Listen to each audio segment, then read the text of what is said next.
रफ़ी साहब जो music director बताए वही गाते थे। ऐसा गाइए, ऐसा गाइए। तो मैं एक दिन बहुत सुन रही थी कि ये उनको सिखा रहे हैं, तो मैंने वो सीख लिया। रफ़ी साहब ने नहीं सीखा, मैंने सीख लिया। लो दोस्तों, मैं आज आपसे कहना चाहता हूं कि अगर आप रफ़ी साहब के डाई हार्ट फैन हैं और इस वाक़ये को, जो बड़ा ही बेहतरीन वाक़या है, जो मैं कहता हूं कि आपके दिल की धड़कनों को बढ़ा देगा थोड़ी देर के लिए, सुनेंगे तो बहुत अच्छा लगेगा। तो इस वीडियो को आप लाइक ज़रूर कीजिए और नीचे रफ़ी साहब के लिए एक कमेंट भी लिखिए। कमेंट में क्या लिखना है, वो इज़ बेस्ट, रफ़ी साहब बेस्ट है या फिर आशा भोसले बेस्ट हैं। शम्मी कपूर जाते थे, रफ़ी साहब में गा रहे हैं, शम्मी कपूर बैठते थे और उनको इतनी वो रहती थी कि आके बोलते थे रफ़ी साहब ऐसा गाइए, रफ़ी साहब ऐसा गाइए। शम्मी बहुत अच्छा गाते हैं, ऐसा गाइए, ऐसा गाइए। तो मैं एक दिन बहुत सुन रही थी कि ये उनको सिखा रहे हैं, तो मैंने वो सीख लिया। रफ़ी साहब ने नहीं सीखा, मैंने सीख लिया। तो उन्होंने बताया गाना बना, हाय रे हाय ये ना ना ना ना ना ना ना ना ना ना। तो उन्होंने क्या कहा, हाय रे हाय, ऐसा कहा, हाय रे हाय ये मेरे हाथ में तेरा हाथ, नए जज्बात। तो रफ़ी साहब ने नहीं सीखा और मैंने टेक में गा दिया। शम्मी उठ के अंदर आ गए, मैंने सिखाया था मेरे आर्टिस्ट को, तुमने क्यों गाया? मैंने कहा सिखाया आप अपने आर्टिस्ट को। तो वाकया कुछ इस तरह से है कि इंडियन आइडल के मंच पर एक प्रोग्राम चल रहा था, इंडियन आइडल का। उसमें होस्ट बनाया गया था, गेस्ट बनाया गया आशा भोसले जी को। आशा भोसले जी जो एक बेहतरीन कलाकार, एक बेहतरीन गायक कलाकार हैं, उनको गेस्ट बनाया गया। मैं देख रहा था तो उसमें आशा भोसले जी ने एक वाकया अपना जो है वो पिछले 10 साल से 10, 12, 15 साल से उस वाकये को बयान कर रही थी। वाकया क्या था, एक गाना था फिल्म का, तो डायरेक्टर समझा रहे थे कि आपको इस तरीके से गाना, इस तरीके से गाना। तो आशा जी बोली मैंने उस गाने को बहुत जल्दी कैच कर लिया और रफ़ी साहब उस गाने को नहीं सीख पाए।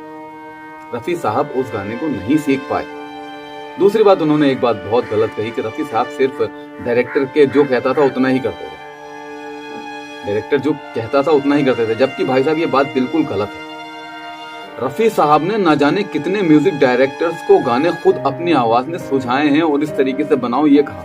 कितने ही गाने हैं ऐसे तो रफ़ी साहब ने अपने अंदाज में गाए हैं और फिल्म के डायरेक्टर ने उन गानों को शूट किया है। और ऐसे बड़े कलाकार के लिए आशा जी ने मंच पर इतनी छोटी बात कही। उस वक्त हंगामा मच गया था इस बात को सुनने के बाद। मैंने उस वक्त जब वो बातें सुनी थी, उस वक्त तो मेरे माइंड में नहीं रही थी, लेकिन आज मैंने इतने सालों के बाद जब वो वीडियो मेरे सामने आया तो मैंने कहा यार इसकी प्रतिक्रिया देना तो मेरे लिए भी बनता है। अक्सर आपने देखा होगा कुछ गाने ऐसे हैं जो लता जी ने भी गाए हैं और रफ़ी साहब ने भी गाए हैं। जब जब बहार आई, उनमें से एक गाना है जब जब बहार आई और फूल मुस्कुराए मुझे तुम याद आए। रफ़ी जी ने भी गाया है, लता जी ने भी गाया है।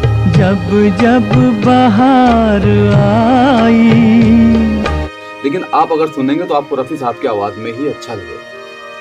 मैं नहीं कहता कि लता जी ने उसको सही से नहीं गाया, बहुत अच्छा गाया है, लेकिन रफ़ी साहब की बात ही निराली है। रफ़ी साहब कितने ही गाने ऐसे हैं और गाने बहुत सारे ऐसे हैं जो लता जी ने भी गाए हैं, रफ़ी साहब ने भी गाए हैं। तो इन गानों में रफ़ी साहब हमेशा लता जी से आगे ही रहे। तो मेरे दोस्तों, मैं बताता हूँ आपको कौन से गाने गाए। एक गाना था तुम मुझे यूं भुला ना पाओगे। हाँ तुम मुझे यूं भुला ना पाओगे। अब सुनिए रफ़ी जी की आवाज में। हाँ तुम मुझे यूं भुला ना पाओगे। देखा ना, जमीन आसमान का फर्क है। रफ़ी जी जो गाते थे ना, वो हमारे दिलों में एक फांस की तरह चुभ जाया करता था। पता नहीं कौन सा दर्द था उनकी आवाज में और कौन सी खुशी थी उनकी आवाज में। वो आवाज तो कभी वापस नहीं आ सकती। एक गाना और मैं आपको सुनवा रहा हूं, पहले आप लता जी की आवाज में सुनिए।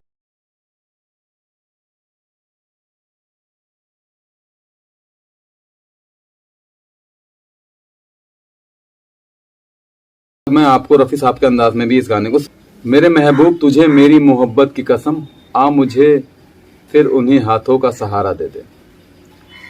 तो मेरे दोस्तों, रफी साहब ने जिस अंदाज में गाया है ना गाना, वो यहाँ टच करता है, यहाँ टच करता है। कुछ स्पेशल था उनकी आवाज में। शायद ये बात लता मंगेशकर जी भी जानती थी और आशा भोंसले जी शायद नहीं जानती थी। तो उन्होंने पता नहीं कितने मंचों पर ये बात कही है। ये बात वो हमेशा अपने आप को रफी साहब से बेस्ट साबित करना चाहती थी, उनकी बातों से मुझे ऐसा लगता है। लेकिन हकीकत में तो फैंस ही इस बात को समझ सकते हैं या जान सकते हैं कौन बेस्ट है।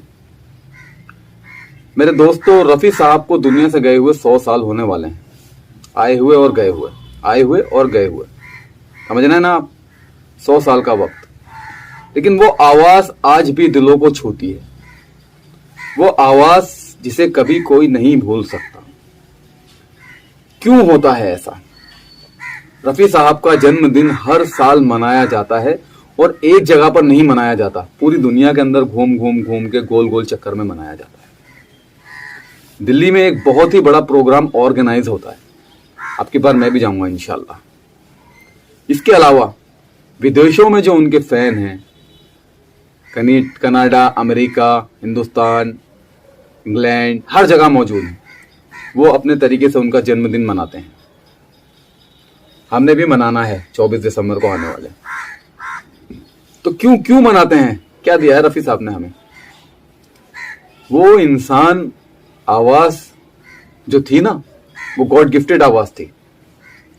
कोई कलाकार, कोई गायक कलाकार रफी साहब का मुकाबला नहीं कर सकता, वो हमेशा 20 बैठेंगे। तो मुझे बहुत दुख हुआ, आशा जी ने ये बातें रफी साहब के लिए कही हैं, मुझे बहुत दुख हुआ कि रफी साहब उस गाने को नहीं सीख पाए और मैंने सीख लिया इंडियन आइडल के मंच पर। उस वक्त आशा जी की बहुत ज्यादा ट्रोलिंग हुई थी क्योंकि रफी साहब के फैन भड़क गए थे। तो दोस्तों, आप अपनी राय रखना जरूर रखिएगा और भूलिएगा मत कि कौन बेस्ट है, रफी साहब या फिर आशा भोंसले जी। अब मुझे इजाजत दीजिए, फैसला तो आप ही को करना है।